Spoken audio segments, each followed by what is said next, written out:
the income, I mean, it really does provide more opportunities. And so it's not really about money. It's about what does money provide on the outcome. And Yeah.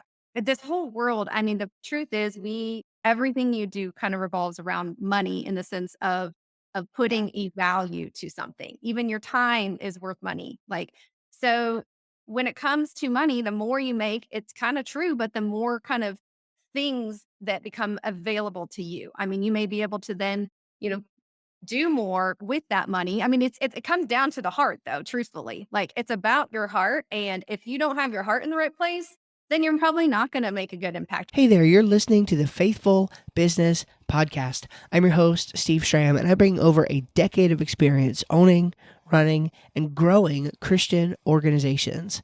And in this podcast, I want to help you become a more effective leader for Christ and serve your clients and customers well. Welcome to the show.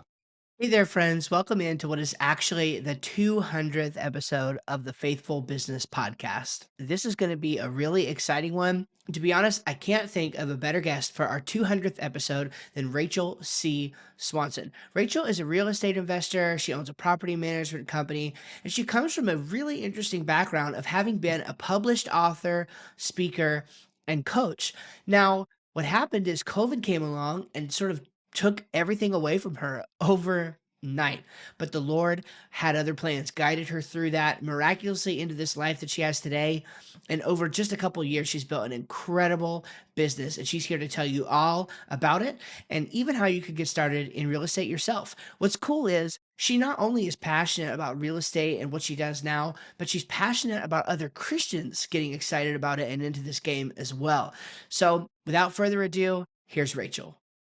Rachel, thank you so much for joining me here on the Faithful Business Podcast. I certainly appreciate it. Yeah, I'm glad to be here, Steve. So thanks for having me. Yeah, 100%. So, I have questions that I like to guide these conversations by. But first, I'd really just to like to know more about you and your story, and then we'll just kind of chat back and forth and go where it goes. But yeah, I'd love to know more about you, what you're doing now in business, where you started, and however much detail you want to share. Yeah. So I actually started, I feel like how this whole thing started for me was back when I didn't even know I wanted to go in business. And so for me, I was a mom. I was a dental hygienist at the time and I thought it was great. I was doing part time work there. And then on the side, I was doing some blogging. And so my very first kind of entrepreneurial journey started with becoming an author. And so back in 2017, I launched my first book, and that became a national bestseller. And it really just was this passion project that turned into this kind of business venture. So after that, I started kind of digging into the whole author world. I started going out and speaking at different retreat places. And then I started my own online coaching program. And so with all that, like things were rolling, it was doing really well. And then to be honest, COVID hit and it really just tanked all of it. Oh, wow. So, it was really unfortunate because in 2020, that's when, I mean, publishers, I was already submitting for another book proposal, and publishers just put everything on hold. And all my speaking engagements got canceled. And then it was like crickets when I went to launch my next, coaching program. It was just the worst timing ever, because literally, I think I launched that coaching program right when like the CDC and everybody announced like everybody's got to stay home, everybody's shut down. Yeah. And it was like, okay, well, nobody's going to want to do this. So I, at the time, just felt like God also just made it really clear, like, I'm taking you a different direction.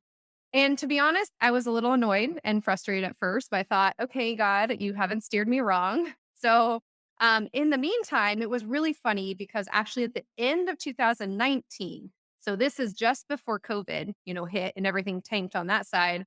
Just the end of 2019, I became an accidental landlord.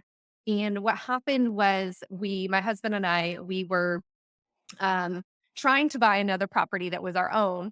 And the current one, it was just weird. It wasn't selling and it was just very weird for the market. I live in Idaho, it's a hot market.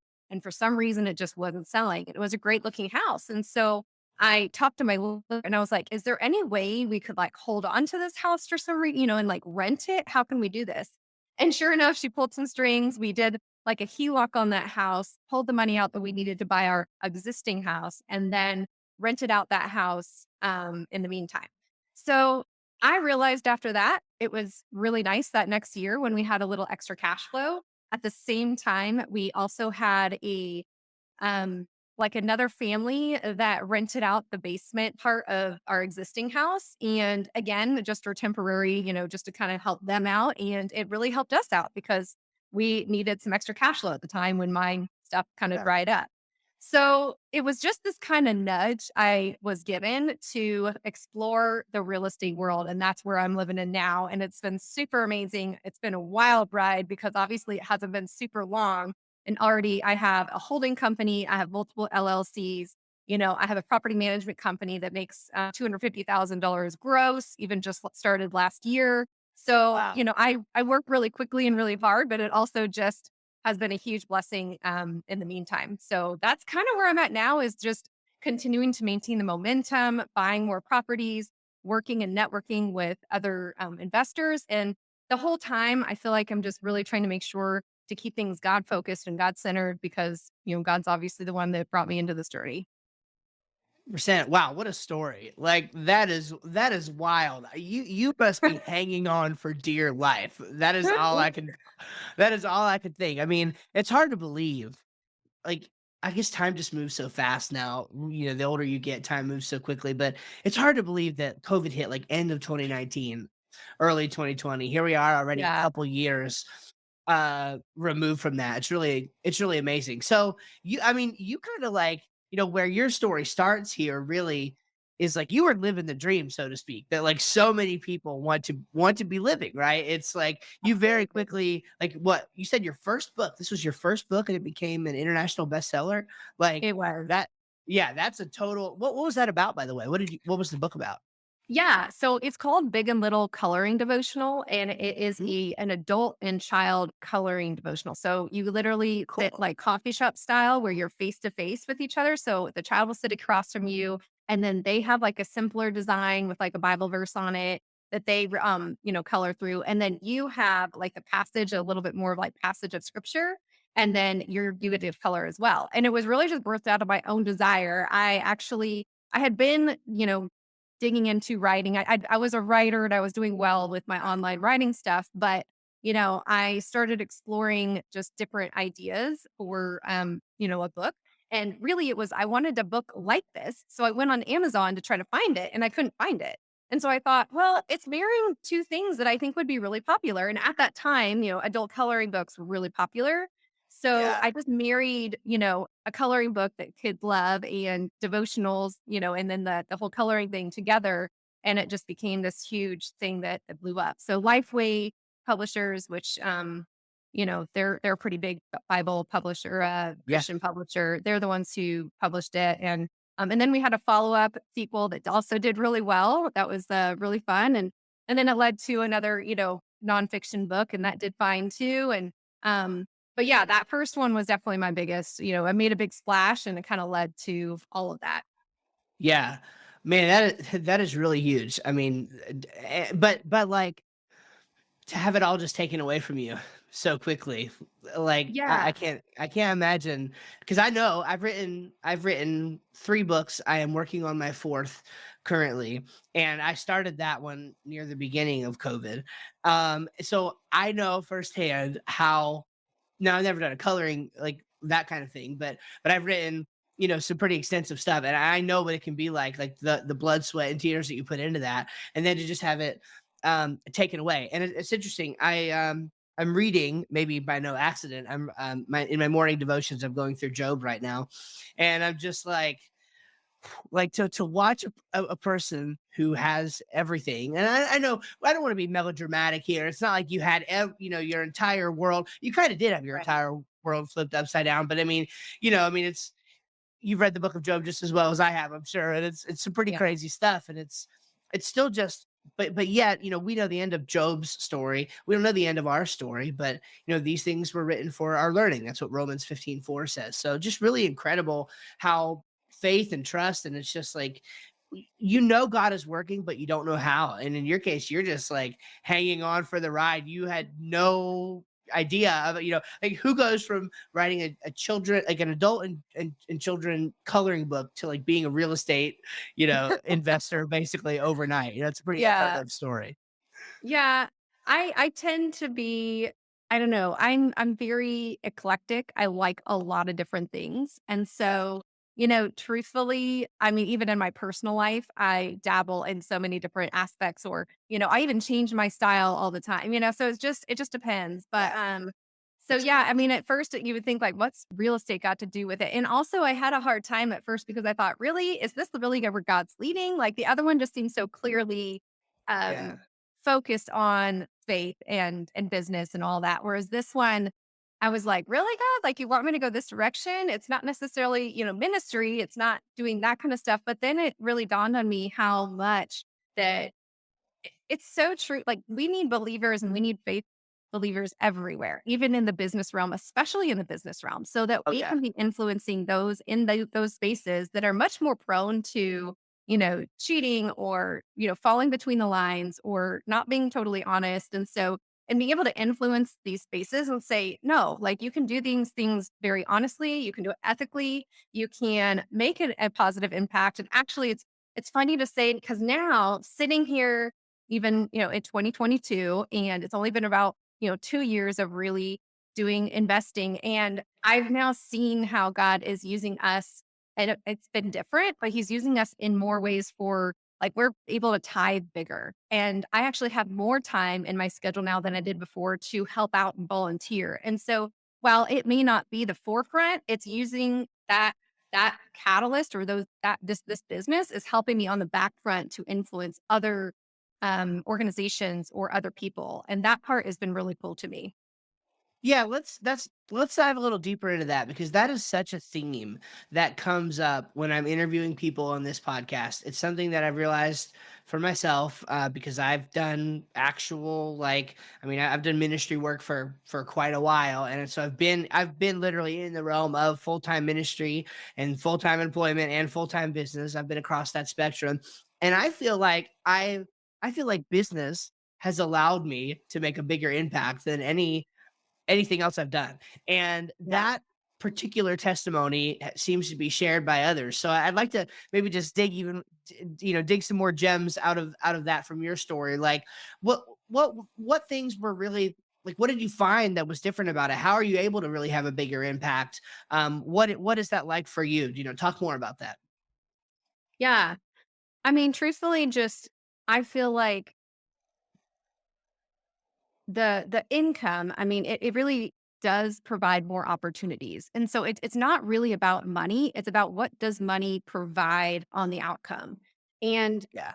this whole world, I mean, the truth is everything you do kind of revolves around money, in the sense of Yeah. putting a value to something. Even your time is worth money. Like, so when it comes to money, the more you make, it's kind of true, but the more kind of things that become available to you. I mean, you may be able to then, you know, do more with that money. I mean, it comes down to the heart though, truthfully. Like, it's about your heart, and if you don't have your heart in the right place, then you're probably not going to make a good impact. You're going to be selfish. You're going to use it all for yourself, and in ways that probably is not going to make a big impact. But if you have your heart on, you know, in the right place and your head on straight, you can be able to impact and influence other companies, other people, like change people's lives, with the amount of time that also can be made available to you if you're making like a passive income. And truthfully, like Yeah. books and writing, I mean, that can be passive, but I'll just be honest. I mean, I was in this year, I was very successful in this certain regard. And yet it was, I mean, if I only lived on book sales alone, I would have been in the very, very poor category. And so I would have been needing some donation money. So Yeah. truthfully, most authors, that's why you see them, speaking or making coaching programs or online creation education things, because to be able to live off of that income alone is usually not enough unless you're in the very, very, very tip top tier. But then you have to be Yeah. producing lots and lots of books, and still it's not very passive. It's a lot of work. Whereas with real estate, I feel like it is much more passive over time. Yes, there's a bit of work in the startup, but truthfully, you can make it passive even from day one. You can have people hired out and doing things from day one. And while you maybe only make a couple $100 extra a month from one property, well, you could truly be not doing anything and make that couple $100 and it's very, very steady. So the Yeah. influence again is just it really depends on your heart. I feel like the more money I'm able to make, the more positive impact I am able to make for other people. And some people may have a harder time with that, but that's just been my own personal experience. I feel like I'm able to give more. I can have more time to do other things that make an impact. And for me, that makes it all worth it. Huge. Such an important point. I'm reminded by something, and people are, of course, across the political perspective, even those who listen to this. But something that the Daily Wire, I heard them say recently, their CEO. It's kind of like most people who are doing ministry work. It's like you can only be so effective asking for donations. At a certain point, you're going to have to provide something of value and ask for a monetary exchange Yeah, in order to really make impact, because ultimately people want to see something tangible in return for the money that they spend. And so a lot of ministries, frankly, are just barely scraping by, yeah, asking for donations, spending all the time to write books and hopefully make sales off of their own books, and creating all these programs. But then you get into this quandary of, oh, wait a minute, you're a ministry. So why are you trying to like sell me all of these things? And so it's a really tough place for ministries to be in. But yet when you're a business, people expect this. People expect to provide their money in exchange for some value that you give. And that's a good I read point. yeah, I mean, I read recently, Randy Alcorn, he's got some great books on the Yeah, subject of money. Tough to read, because I self admit I tend to be selfish, right? And so I'm challenged by the words of the Bible, and also people who expound upon what the Bible says, to give more. And so I'm really working on that, praying about that, and working through that in my life. But it's just really fascinating to see what they say about, like, yeah, when your heart is in the right place, like you said, and when you are doing something that really can that really is worth someone's money, and they give you that money, it's amazing on the back end what you can take and do with it. And if you look at, like, just, I guess, the history of not only commerce in the United States, but I mean, if you look at people who have built great things, I'm thinking of the Hobby Lobbies and the Chick-fil-A's of the world. These organizations are built on the back of strong, ethical businesses that provide great value, you know? absolutely. And you made you were talking, and I just had this thought. It's also just like I know real estate, some people are like, real estate, they think of landlords that are slumlords that are not taking care of things and like tenants are just, being awful. But that's not my perspective. The way that I look at it, I mean, we truly are trying to provide quality, nicer places, affordable places to live. I mean, on a basic level, you're providing for somebody's home. I mean, and that is a huge thing. I mean, that's a huge place that people need. And so even on a basic level, that's something that I'm able to provide, which is huge. I mean, God wants us to take care of each other. And how are we doing that? Well, I mean, truthfully, the government doesn't always, go in. They're not really going in and grabbing houses and flipping them and making them nice and taking care of them. Like, so that's Right. what they rely on investors or other people to do is take their money and take these places and, put a lot of work and effort to maybe making them nicer, making them work and having good tenants go in, they appreciate, the place that they live. And then over time, because truthfully, this is typically more of an over time type of thing where I get my investment back is, it creates value over time.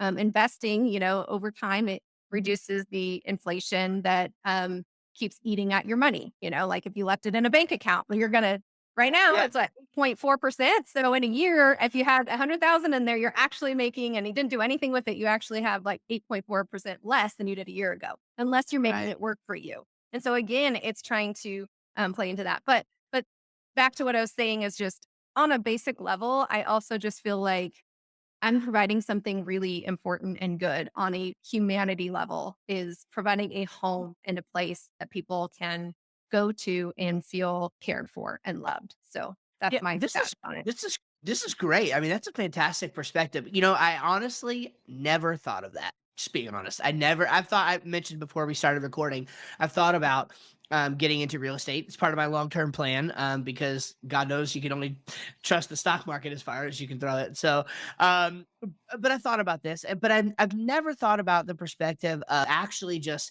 from almost humanitarian standpoint of like reversing how people think about real estate, landowners as, you mentioned the word slumlords and things like that, kind of changing that perspective around. And even, I'm sure I'm being in real estate. I'm sure you've heard of like, Grant Cardone and guys like that. And Yeah. I like them. Don't get me wrong. I do. But there is this, uh, a lot of people who teach real estate even sort of give off this air of it's all about the money and it's all about Yeah. it still comes from this really hardcore, business perspective. And nothing wrong with business. This is the Faithful Business Podcast. But I do. I do think there's an opportunity in the world for Christians to make a huge impact here, specifically as landlords. And that's Yeah. huge. Yeah, with Grant Cardone, I mean, and it's nothing against him or anyone else, but there are some investors out there, that they flaunt a lot more on the I'm making all this money, look at me, like kind of like an I don't care about the actual people or the people that are tenants or the business owners that, places that they live. But I think you're right. Like there is an opportunity for us as believers to step in the space and say, no, like this is actually something we want to influence on a better level. We want to be those landlords that they're like, oh my gosh, that's amazing. For example, my husband and I, we just talked about it that we're planning on giving a little Christmas gift, which is a monetary, amount, a sum, to our tenants at the end of the year, just as a thank you. Thank you for being tenants. Yeah.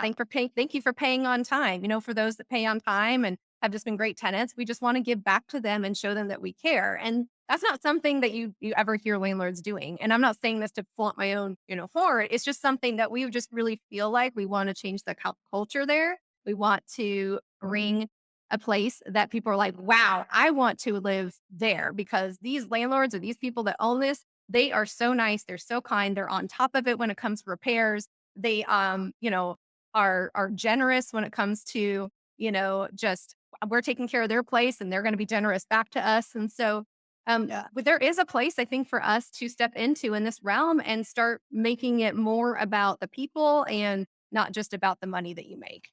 Love it. Yeah, love that. My pastor talks often about how Christians should be the hardest workers, should always be the ones showing up early, staying late, making sure all the, everything's done, all the T's are crossed, all the I's are dotted. So, I mean, I think the exact same thing should be true in business. That's Yeah. giant. So if you're willing, I'd love to dig, and I'm going to try my best not to turn this into a personal coaching session, but if you're willing, I would love for you to dive as far as you'd like to, into the real estate specifically. I mean, it's what you're good at. It's what the Lord has blessed you with. So I'd love to know, like, you mentioned a couple different things. I know you do some real estate investing, you do some property management. Share as much as you want to about your specific business, and feel free to promote the heck out of it if you want to, as far as I'm concerned. But also, I'd love to know if I were to be framing this as a more, as a better framed question. I think I would say something like, how does one, if they're interested, get started into real estate other than accidentally becoming a landlord? Right. Yeah. Yeah. So I know that part is a little different, but truthfully, I mean, then we started to really dig into it and then things kind of exploded from there. But I always tell people, first of all, you got like seriously, before you do anything else, read the book Rich Dad Poor Dad if you have not read it yet. It will truly change your mindset first about entering into like the real estate game and even just about kind of building some financial business in general. It just will really change that. The second thing is just start reading or listening to podcasts as much as possible on real estate. So I usually recommend at least 10 real estate books or like 20 podcast episodes. Bigger Pockets is one of those out there that is just good stuff. I know that, they have really good content and then just start ingesting just all the terminology and things that go into it because at first it's going to feel like a foreign language. It just will. And then as you continue to listen and have all those, concepts of cap rates and, cash on cash return and like all these different things kind of going through you, you're going to start to be like, okay, I think I'm starting to figure this out. I think I'm going to get this. At the same time, you're also going to be exposed to a lot of different types of real estate you can get involved in. And here's my tip. Don't get overwhelmed and just know that all of it works at some point to some degree. They all have their pros and cons. Okay. But truthfully, all of them really do work. I mean, if you talk like, you can talk to some guy over here, he's gonna be telling you that triple net leases is the way to go for commercial, and that's his thing because he's done really well with it. Another person in here, they're an Airbnb expert, and they're gonna say that's the best thing. This other person's like multifamily, that's the way to go. The other one's like single family, I have all those. And so truthfully, like they're each one is a little different, but here's the truth. Like, don't get overwhelmed and just know like whatever one, if there's something that kind of interests you, or you're like, I feel like I want to explore that one more, like maybe mobile home parks, that's kind of a thing I want to explore, RV parks, that sounds fun, then just start going with that one and just stick with that one thing first. That's what I would recommend. And then as you continue to move forward, that's when it starts to be like, okay, now how do I get the money or how do I do, how do I fund this thing? Like, what do I do next? And that's where it can be now, from what I've learned, you can go a couple different ways.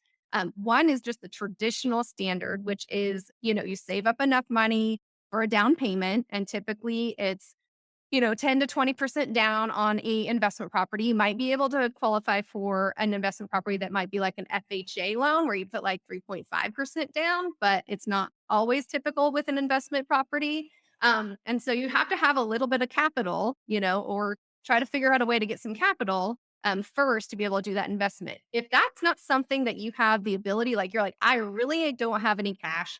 I really don't know how I'm going to do this. Then that's where you have to start putting a little bit more time and energy into what I would call it, or what is called creative financing.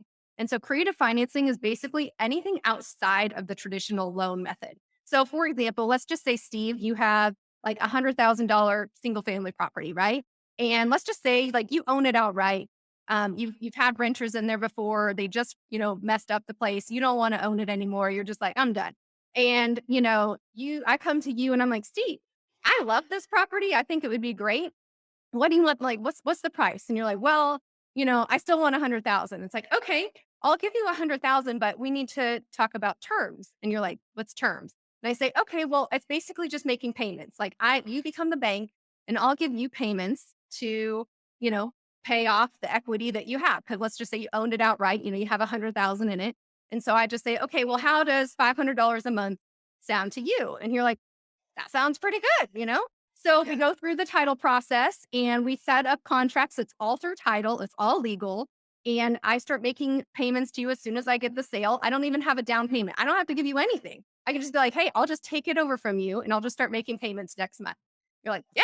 So I take it. And within the first month, I just do some light renovations because it wasn't like that bad, really. It was mostly surface stuff. So I put maybe 10 grand into it, and then, or even less than that, maybe it looks turnkey and you can just get somebody in right away. And so I get a tenant, I get them going and they're paying me $1,000 a month. Right. And so sure enough, I'm paying you 500, but I get 500, and that's Right. the best way to get in it if you have absolutely no capital whatsoever. Now, finding these Okay. people, that's when you have to start doing like some off market, research. And so Yeah. there's different places you can look online, Batch Leads is one of them. And, these are things that you might have to sign up for, or you can literally just do the method. There's some free methods out there, which is kind of like uh door knocking in a sense, a little bit, but Yeah. like Yeah. this, if you really had no money but you wanted to get in, yeah, then you have to put a little bit of elbow grease into it. You have to do the work and to try to find these people, try to figure out a deal, figure out what makes sense. And then but as soon as you have that one, it's like, sweet, now I have $500 a month. I can start saving that or keeping that to make sure it goes down into my next deal. Like maybe the next deal, it's like, oh, I need like 2,000 down to make this work. Oh, cool. Like I already have that after 4 months. I already got 2,000 down. Let's do it again. So it grows Yeah. from there. So it's pretty cool how it works. And yeah, so it's just about either finding you can do the traditional method, or you can save up some capital and do it that way, or do creative. And then from there, it just truly starts opening up all these doors. So Huge. So what is your perspective on debt, right? So full disclosure, I turned my financial life around basically with Dave Ramsey's advice. Right. But then I started listening to Grant Cardone on the real estate stuff, and I'm like, okay, well, those are two very different perspectives, and Yeah. I like to think of myself as being, pretty well educated on this stuff, but certainly many who are listening may not be. So I guess just to preface it, obviously Christians have different perspectives on debt. Lots of people do, of course, but within the Christian world, there are very influential people who have different perspectives on debt. And I've heard, I think I've heard Grant specifically, and I hate to keep bringing him up, but it's just he's who I have learned from in terms of real estate. So that's the only place that I can go to, the only well I can draw from. I've heard him specifically mention, like, look, Dave's talking about consumer debt, like, totally get that. Business debt is different, et cetera, et cetera. So, what is your opinion on that? Like, what is your opinion on debt? Like, do you Yep. have? So yeah, so I actually went through Dave Ramsey's Financial Peace program 10, Yeah, 12 plus years ago. I think it was very beneficial to a person if you have absolutely no idea how to budget, how to save money, if you're in like credit card debt or personal liability debt that just does not make sense. It's just eating away at your monthly income every month. That's bad debt. I'm not against debt in a sense that I think some debt is bad. Like, that's bad debt, like credit card debt or personal debt, like, that's bad debt to have. You don't wanna have that. And I think Dave Ramsey does a good job speaking to those people, but I don't think Dave Ramsey speaks to everybody, okay? So Dave Ramsey speaks yeah, to, I would say, still the general public of how to just become, where you're not relying on Social Security checks at the, end of your life. He wants to make sure you have a little bit of cushion where you can live comfortably and not be in a hole, and that's fantastic. Now, if you look at Robert Kiyosaki, okay, he's the one of Rich Dad Poor Dad, and he's all about, it's okay to have debt. It's a certain type of debt is what he's talking about. And so Robert Kiyosaki, I just like to compare both of those. If you talk to him, he'd be like, "Yeah, well, Dave, yeah, Dave's talking to the general public, but if you want to be wealthy, if you want to generate generational wealth, if you want to increase your income infinitely, for the greater good of whatever it is you want to do, then you do need to utilize debt. And there's a good type of debt. So when it comes to debt, I mean, truthfully, I look at things and yeah, we hold a lot of debt with our real estate properties right now. But guess what? Every single one of those cash flows way more than what the debt is worth, and we have cushion. yeah, So we don't overextend ourselves. There are some people, they'll get into a deal and it's already a negative cash flow, meaning it's like not producing any extra any month. It's actually taking away money out of your pocket. And that's not good. That's bad debt. That's not an asset. So yeah, there is a way to be able to leverage and utilize debt though, to be able to get yourself in a place that can be absolutely life changing on the long run. But here's the ticket: you do have to be responsible. I mean, if you're not responsible with debt, it's like an alligator that'll come up out of the middle of nowhere and bite you in the head. Like, you have to yeah, be very careful. And it is a tool that God, I believe, has given us to utilize if we are careful with it.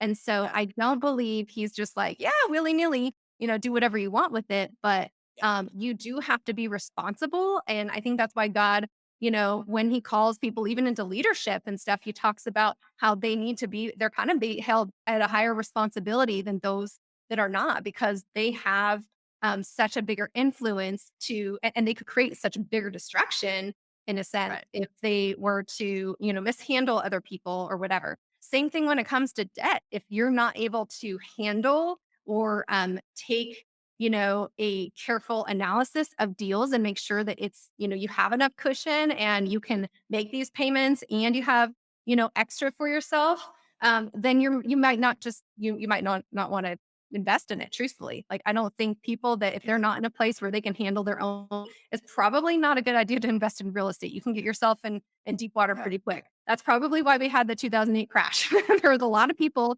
that were over right, leveraged. I mean, truthfully, there was these lenders too that were, handing out all this stuff, but you gotta be aware of how much debt you're willing to carry, and then what's your risk tolerance in that. But I Yeah. mean, if we hadn't stepped out and done this, I mean, it would not have we would not be where we are today, where we are able to generate, even more income, continue to reinvest that money. And, we've made easily $1 million just in our investments over the last 2 years of just straight up equity over the last 2 years. And that's something that we would never have done if we hadn't jumped in and just done it. So, Yeah.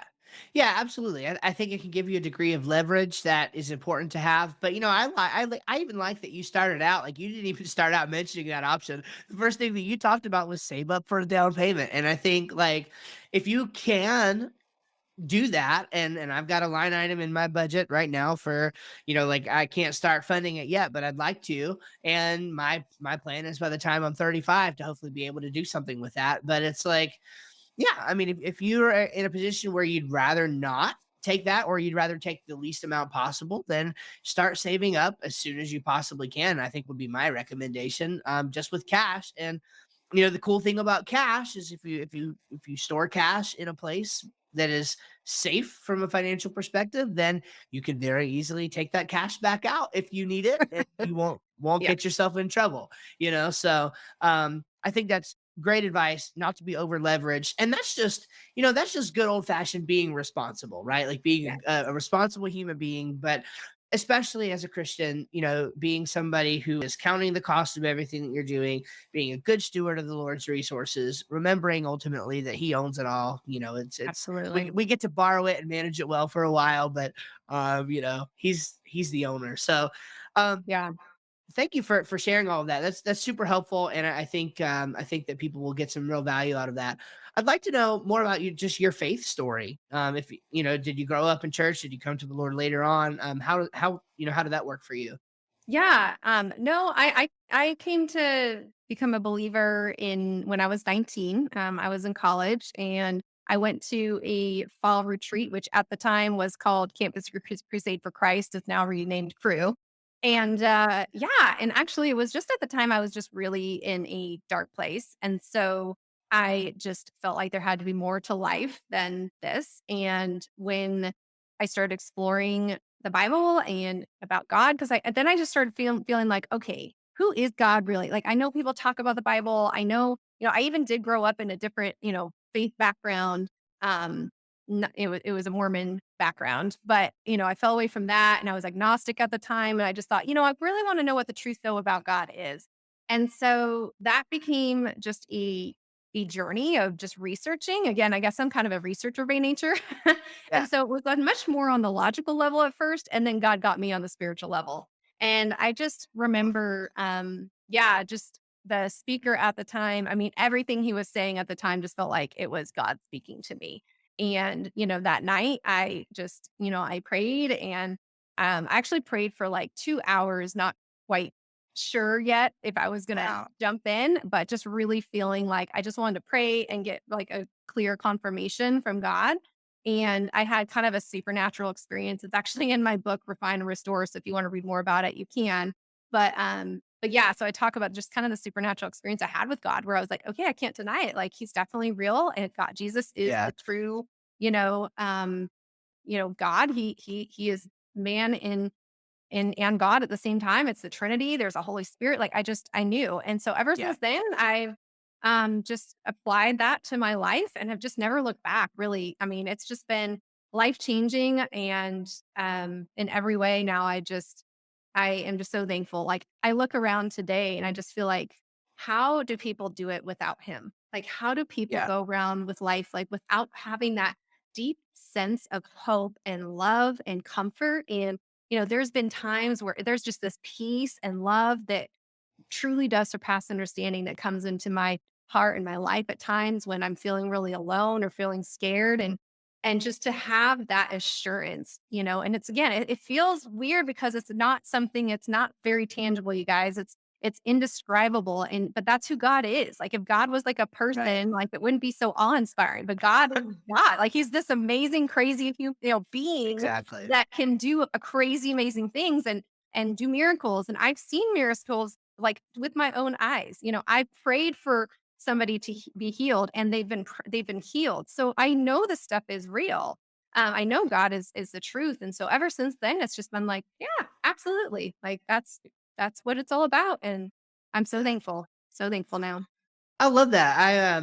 I'm always fascinated to hear stories of people who came to the Lord later in life because I grew up in a Christian home. I mean, I went to Christian school. I went to a Baptist church. I mean, I've been around this stuff my entire life, and I didn't even start taking things really that seriously. Like you mentioned that for you it was a more of a logical journey at first. Well, for me, that came only about 6 or 7 years ago now. Yeah, I felt that the Lord wanted me. It was really random, but I felt that the Lord wanted me to start like preaching. And I guess the thought I kind of had was, well, I've been a Christian my entire life, but if I'm going to like teach and preach and tell others about the Lord in such a bold way, I said, I guess I better, kind of make sure this is true. And I just had this thought, like, did Jesus like even exist, or does anybody even believe this stuff beyond, the people in my little circle? And um like a good millennial, I Googled, and was Jesus a real person? And I remember going about my day, and apparently, whatever answer I found was satisfactory enough for me, and that was it. And then we were in a Goodwill, me and my wife, and what is there for a dude to do in Goodwill? And so I went and looked at the books, and I wasn't even a reader at the time, which is kind of funny now because if you saw my Kindle library, anyway, I wasn't a reader at the time, and I came across Lee Strobel's book, The Case for Faith, and I yeah, read it, and I was just like, what? Like there are like really smart people who believe this stuff. I can't believe it. And yeah, that really turned everything around for me. So I'm always fascinated to hear, 19. You don't hear that many 19-year-olds, you know what I'm saying, these days, like coming to the Lord out of a life of atheism or agnosticism or just darkness and spiritual or emotional darkness in general. So I always love to hear that. Um yeah, and isn't it funny how the Lord works so what's the word I'm looking for? I want to say prominently, but he works so obviously. Let's use that. He works so obviously when you're truly seeking him in both sort of the logical realms and the spiritual emotional realms. I mean, I heard that in your story, and I think it's just fantastic. So absolutely. Yeah, yeah, it's amazing sweet. stuff. So a couple more questions here, and then I'll let you go. But I have a few that I'd like to just run through. We talked through many of the questions that I like to ask regularly already, so that's cool. But two things really important that I want to ask. Number one, like, what's the biggest misconception that you think people have about running a business, owning a business? And yeah, could be a real estate business, just however you want to run with that. Just the biggest misconception that people have about it.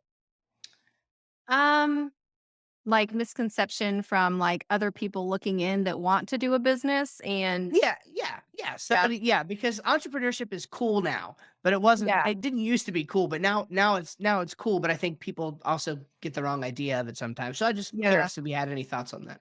Well, I think the biggest misconception, and maybe I'm wrong, but I think people think it's going to be easy at first, and it's not. You're actually going to probably work a lot harder and a lot longer hours than you thought you would Yeah. initially. Now, not everything. I will be honest. Real estate has actually been one of the. I mean, because I've done a few other businesses. I've started. I've done coaching programs. I was an author. I did speaking. I had a direct sales company at one point I was involved in. I've sold other things on the site. Anyway, so I've done a few other businesses, but real estate has actually been, I feel like the one that again, it depends. If you have enough capital, you can get in, and not have to do as much work initially. Yeah. If you don't have any capital, if you don't have any money, then yeah, you do have to have a lot more work. But the other misconception, maybe another misconception though, would be that you have to have good accounting. Like, Oh you're yeah. running a business and you need to make sure you're keeping track of all your expenses. Like, I know it sounds Yeah. so dumb and nobody likes to talk about taxes, but make sure your stuff is in order because if you get audited and, your business gets shut down or you have to pay more in taxes, you got to be really careful about that stuff. So, Yeah. make sure, yeah, you learn a little bit about how to actually do the behind the scenes running a business, or have enough money to pay someone to do the accounting and bookkeeping for all the income that you're going to start getting in and know Yeah. what you're doing with it. So, That is such great advice. It's so It's so funny. So I do, me and my team, we do website design, marketing, and one of the things that I do is, I have kind of a unique business model for my space. I do like subscription website design work. So when sign with me, you pay a monthly retainer basically, and we do work, which is unique, in my space. And so I teach others, how to do this, and in the course, that I put together for this, I have an entire module dedicated to budgeting and finances, and it's like people wonder, "Why is that in there?" And it's like, because if you don't have this, none of the rest of it's gonna work. You have to go in like I've got a buddy who he runs a business and his finances, and he would admit this. His finances are just a train wreck, and he's like, I've got to get a bookkeeper. I've got to get somebody helping me with this Yeah. stuff. And I'm like, yeah, like yesterday, right? Because otherwise it's gonna tank, right? So that's a hugely important point, and it was a big part of my story because I quit my full time job, um or yeah, I quit my full-time job to go full-time in business in January of last year. So January 2021, smack dab in the middle of a pandemic, if it wasn't for, frankly, the skills that I learned when it comes to budgeting, setting aside for taxes. I use Mike McCallowitz's profit first method. So I set aside for profit, taxes, expenses, and everything, salary, Yeah. right out of the gate. Every dime that comes in is allotted before it goes where it needs to go.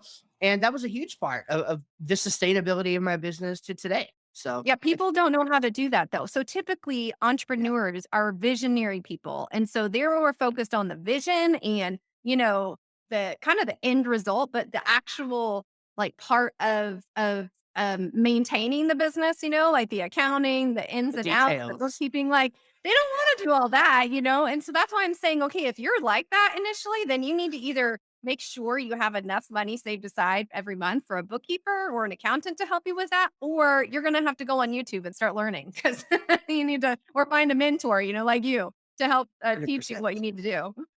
Yeah, yeah, yeah, 100%. It's probably one of the most important things you could do. I mean, read a book, read a book, read Profit First by Mike Michalowicz, read Rich Dad Poor Dad. Learn, read The Richest Man in Babylon. Read these Yeah. books on how to actually manage your money and think about your money well. Or Yeah, if you're not willing to do that, hire somebody else who has. um, exactly. so I've got one last question for you, but Yeah. before that, feel free to take just a moment. Where can people find you online? What's the best way to engage with you if you want to be engaged with? Uh, Yeah. Typically Instagram, it's Rachel C. Swanson. okay. And, that's the best place, honestly, to find me. Reach out to me on Instagram. That's the best place. Yeah.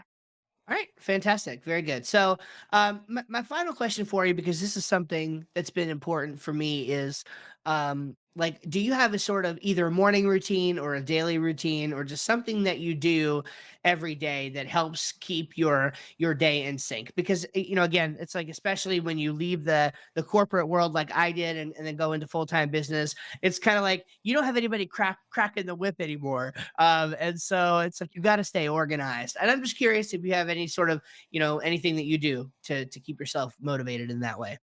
Yeah. I'd say my biggest thing is so honestly, I have to get kids ready for school in the morning and I take them to school. But once I get home is when I go and take my morning walk. And during the walk, it's my time to pray or just reflect. And, so both I'm getting some physical exercise as well as, just getting connected with God a lot of times. And that has just been a really critical point to just grounding my day. I think just having that, it just sets myself up for more success, like for the rest of the day. If I just come home and like, truthfully, if I come home and I don't do that, I'm a lot more lazy or I have a harder time Yeah. getting going. Or if I do just start getting going in my business right at the start, then I feel a lot more stressed by the afternoon. It just is like, I don't know what it is, but I think just again, a combination of just having a little bit of exercise, it just calms, keeps the stress down as well as just gets your heart kind of right. And that's what I do at least. That's what helps me. But that's kind of my morning routine. I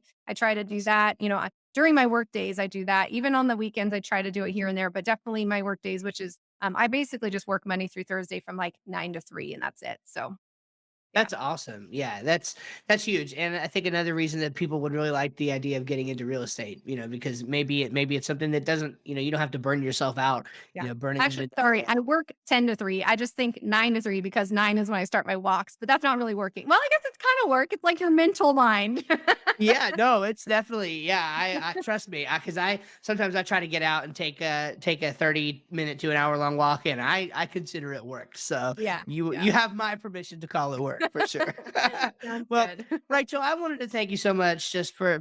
I mean, this has been a fantastic conversation. I think people are going to get a Absolutely. lot from it, and I know I did, if nothing Thanks. else. So. No, it's Um, been so good to meet you, and I wanna hear more about you after this, but Absolutely. All right. Well, God bless. Thank you again so much for being on here, and we'll hope to bring you back sometime soon. thanks.